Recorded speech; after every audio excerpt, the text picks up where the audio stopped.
দুইটা খবর একটা আরেকটার সাথে কানেক্টেড। তারেক রহমানের নেতৃত্বেই আগামী নির্বাচনে অংশ নেবে বিএনপি।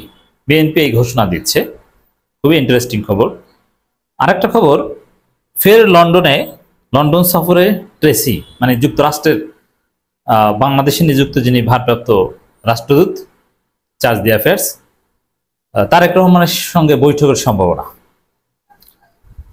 এই দুইটা খবর একটা আরেকটার সাথে কানেক্টেড এবং ইন্টারেস্টিং। প্রথম কথা হচ্ছে যে তারেক রহমানের নেতৃত্বেই নির্বাচনে অংশ নেবে, মানে আগামী ফেব্রুয়ারি নির্বাচনে অংশ নেবে বিএনপি। এটা ঘোষণা করার কি আছে? এই ঘোষণা করাটাই অদ্ভুত, কারণ এটা নিয়ে সন্দেহ সংশয় ছিল নাকি যে তারেক রহমানের নেতৃত্বে নির্বাচনে অংশ নেবে না ডক্টর কামালের মতো নতুন ভাবে কাউকে পীর মানবে। দেয়ার ওয়াজ আ কনফিউশন। নইলে এটা কেন ঘোষণা হবে? স্বাভাবিক যে তারেক রহমান পার্টি প্রধান, তার নেতৃত্বেই নির্বাচনে অংশ নেবে বিএনপি, এটা তো নর্মাল, এটা তো ঘোষণা দেওয়ার কিছু নেই। জামাত ইসলাম কি ঘোষণা দিয়েছে একবারও যে ডাক্তার শফিকুর রহমানের নেতৃত্বে নির্বাচনে অংশ নেবে জামাত? চরমোনাই কি ঘোষণা দিয়েছে পীর সাহেব চরমোনাইয়ের নেতৃত্বেই নির্বাচনে অংশ নেবে জামাত? এটা তো নর্মাল। কিন্তু এই ঘোষণা কেন দিচ্ছে এটা রহস্যময়, এবং এই ঘোষণাটা এমন সময় দিচ্ছে যখন মার্কিন যুক্তরাষ্ট্রের বাংলাদেশে নিযুক্ত রাষ্ট্রদূত ভারপ্রাপ্ত তিনি লন্ডন সফরে এবং তারেক রহমানের সাথে বৈঠকের সম্ভাবনা। এটার তাৎপর্য, দর্শক, আমি বিভিন্ন জায়গায় দুইটা কথা বলেছি যে তারেক রহমানের বাংলাদেশ সফরের কন্ডিশন দুইটা। একটা হচ্ছে নিশ্চিত এই সময় নির্বাচন হবে এবং সেই নির্বাচনে বিএনপি জিতবে, তারেক রহমান প্রধানমন্ত্রী হবে। এই নিশ্চয়তা ছাড়া তারেক রহমান বাংলাদেশে আসবেন না। এখন এই ক্ষেত্রে দেখেন, ডিপ্লোম্যাটিক মিটিং হতেই পারে, যেমন আমিরে জামাতের সাথে তো প্রত্যেক দিন 2-3টে বৈঠক হয়, ডাজন্ট ম্যাটার। কিন্তু গোপন বৈঠক, লন্ডনে যে তারেক রহমানের সাথে বৈঠক করা, হোয়াট ডাজ ইট মিন? এটা অস্বাভাবিক এবং এটা গোপন তৎপরতা, পর্দার অন্তরালের তৎপরতা। এটার অর্থ হচ্ছে যে যুক্তরাষ্ট্রের সাথে একটা চুক্তি করে 111 টাইপের, 111 যেটা হয়েছিল, যুক্তরাষ্ট্র ভারতের মাধ্যমে আওয়ামী লীগকে ক্ষমতা এনে দিয়েছিল 2008 সালের নির্বাচনে। তারেক রহমান বিএনপি এখন সেই পথে হাঁটছে,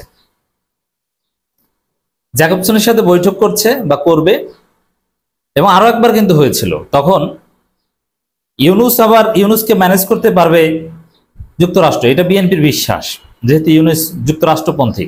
যে যুক্তরাষ্ট্রের সাথে মিটিং করছে বা করবে, এরপরে যুক্তরাষ্ট্র ইউনূসকে বুঝাবে যে না, বিএনপি কি ক্ষমতা আনা দরকার, ভোট কারচুপি করে যেভাবে হোক না কেন বিএনপি ক্ষমতা এনে দাও। সর্বশেষ যে আরেকবার বৈঠক হয়েছিল, যেটা গোপন ছিল, বৈঠক হওয়ার প্রায় 19 দিন পর আমরা জেনেছি তারেক রহমান এবং এই ট্রেসির সাথে যে বৈঠক হয়েছিল, সেই বৈঠকে মূলত ওই যে 13 জুন যে লন্ডন কেলেঙ্কারি ইউনূস তারেক রহমান বৈঠক, সেই বৈঠকে যে কিছু গোপন সমঝোতা হয়েছিল, ওই সমঝোতার কিছু জিনিস ঝুলানো ছিল, যেমন 240 আসন বিএনপিকে দিবে, এখন কিভাবে কি ভাগ বাটোয়ারা হবে, এই সম্পর্কে একটা চূড়ান্ত আলোচনা হয়েছিল ট্রেসির সাথে তারেক রহমানের।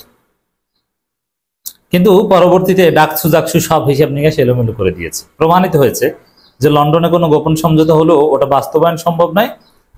যেমন ডাকসু জাকসুতে ছাত্রদলকে জিতানো, মিনিমাম ডাকসুতে জিএস পদ দেওয়া, এগুলো নিয়ে কিন্তু অনেক আলোচনা হয়েছিল, চেষ্টা করেছিলেন তারেক রহমান শেষ পর্যন্ত, কিন্তু পারেন নাই। বিএনপিপন্থী প্রশাসনকে রেখেও পারেন নাই, এমনকি ইউনূস চেষ্টা করেও পারে নাই। এটা থেকে স্পষ্ট যে জনগণের রায়ের বিরুদ্ধে রায় উল্টে দেয়া, এটা বাংলাদেশে আর সম্ভব না।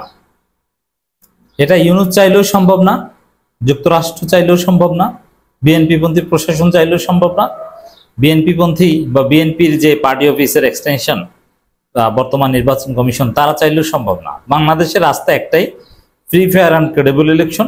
জনগণের রায় যেটা, সেটা জনগণের রায়ের বিরুদ্ধে কোনো হিসাব নিকাশ চলবে না। এরপরে আবার সবকিছু এলোমেলো হয়ে গেছে। ইউনূস নড়ে চড়ে সংস্কারের উদ্যোগ নিয়েছে, জুলাই সনদ বাস্তবায়ন সম্ভবত, এ বিষয়ে একটা চূড়ান্ত সংবাদ আপনার 5 তারিখ শুনবেন। নিউ ইয়র্কে বসে অনেক সমাধান হয়েছে, কিন্তু না, তারেক রহমান হাল ছাড়েন নাই। তিনি পর্দার অন্তরালের গোপন তৎপরতা, 111 টাইপের হিসাব নিকাশের মধ্য দিয়ে ক্ষমতা আসার চেষ্টা করে যাচ্ছেন। যার অংশ হিসেবে আপনারা যারা জানেন না তাদের জন্য জানাচ্ছি, যুক্তরাষ্ট্রে বিএনপির অনেক লবিস্ট কাজ করছে, বিলিয়ন অ্যান্ড বিলিয়ন ডলারের লবিস্ট যুক্তরাষ্ট্রে কাজ করছে।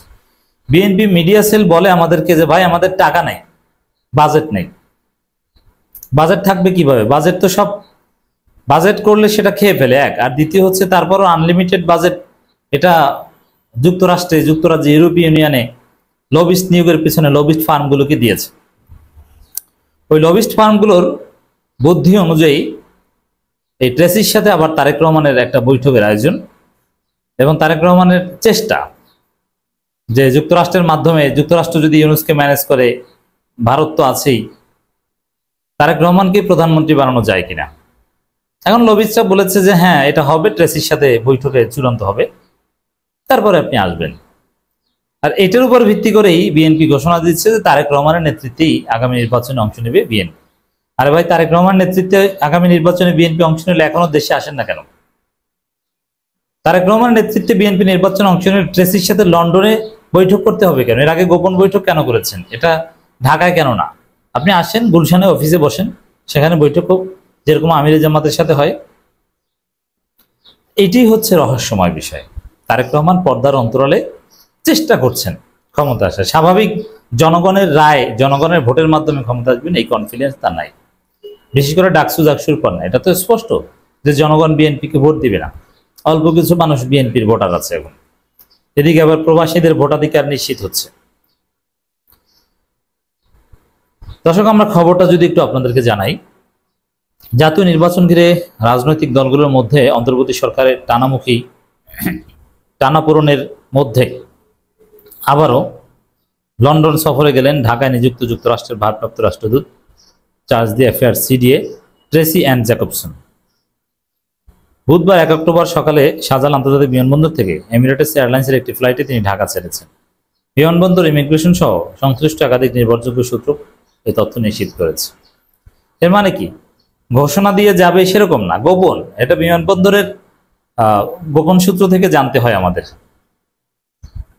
এর মানে গোপন তৎপরতা চলছে এবং বিএনপিও প্রকাশ্যে বলছে না। এবং আপনি নিশ্চিত থাকেন এই ট্রেসির সাথে বৈঠক কোন বাসায় বা কোন হোটেলে হয়েছে, কখন হয়েছে, কিচ্ছু বিএনপি ছবি প্রকাশ করবে না।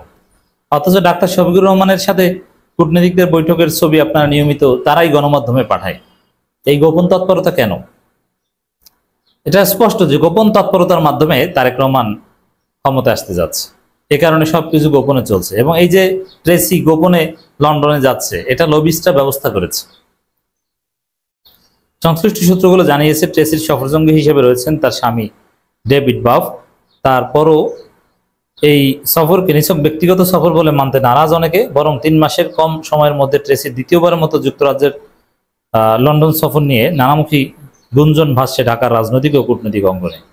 মানে তারেক রহমানের রাজনীতি এখন গুপ্ত রাজনীতি। অন্যকে গুপ্ত বলেন, এখন তাদেরকে গুপ্ত রাজনীতি করতে হচ্ছে। গোপনে যুক্তরাষ্ট্রের হাত পা ধরতে হচ্ছে, লবিস্টদের ধরে মিটিং আয়োজন করতে চাচ্ছে। এখন এগুলো যেহেতু ফাঁস হয়ে যাচ্ছে, এটা ব্যর্থ হবে এবং জনগণ জেনে গেছে বলে আপনারা আরো তাড়াতাড়ি ব্যর্থ হবেন। আর শেষ কথা হচ্ছে, নতুন বাংলাদেশে জনগণের রায় ছাড়া অন্য কিছু চলবে না, কোনো কারচুপি সফল হবে না।